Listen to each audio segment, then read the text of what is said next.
হাসির ছলে হোক অথবা দুঃখের বেদনায়, সাবিত্রী চট্টোপাধ্যায় একটা কথা বারবার বলেন, যখনই আমি কারো প্রেমে পড়েছি তার কিছুদিন পরেই জানতে পেরেছি তিনি নাকি বিবাহিত।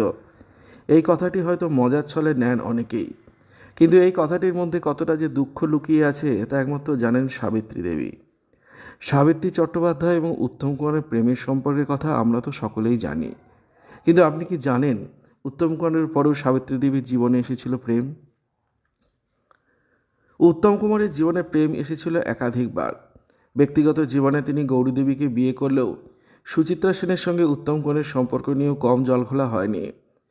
অন্যদিকে সুপ্রিয়া দেবীর সঙ্গে উত্তম কুমারের সম্পর্ক গড়ে উঠেছিল সেই সময় যখন উত্তম কুমারকে টাকা দিয়ে সাহায্য করার বিনিময়ে সুপ্রিয়া দেবী তাঁকে বিয়ে করতে বাধ্য করেছিলেন।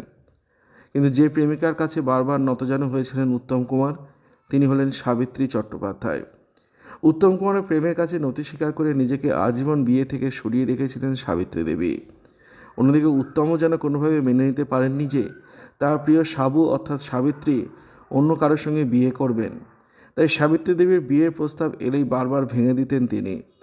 উত্তমবাবুর সাথে এই প্রেমের কথা হয়তো অনেকেই জানা, কিন্তু আপনি হয়তো জানেন না সাবিত্রী দেবীর জীবনে আরও একজন এসেছিলেন প্রেমিক হয়ে, কিন্তু সেই প্রেমও অধরাই থেকে যায় শেষমেশ।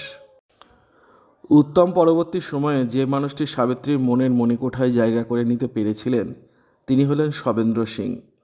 তিনিও ছিলেন একজন অভিনেতা, তবে জনপ্রিয়তায় উত্তম কুমারের ধারে কাছেও পৌঁছতে পারেননি তিনি। উত্তমবাবুর মতোই শবেন্দ্রবাবুও ছিলেন বিবাহিত। সেই সময় নেশায় বুঁদ হয়ে সাবিত্রীর বাড়িতেই পড়ে থাকতেন তিনি। একটা সময় অতিরিক্ত মদ্যপানের কারণে শবেন্দ্রবাবুর অসহ্য পেটে যন্ত্রণা হতো, যা কমানোর বহু চেষ্টা করেছিলেন অভিনেত্রী।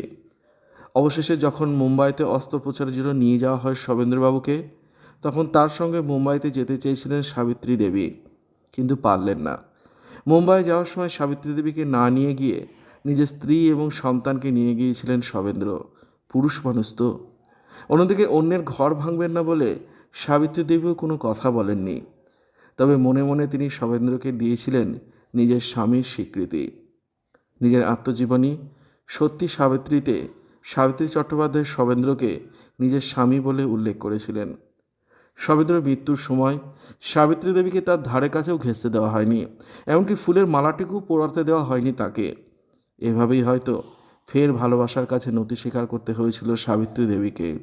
প্রসঙ্গত কিছুদিন আগে দাদাগিরিতে সাবিত্রী দেবীকে মজার ছলেই ফের বলতে শোনা গেল, যারই প্রেমে পড়েছি তিনিই দেখেছি বিবাহিত।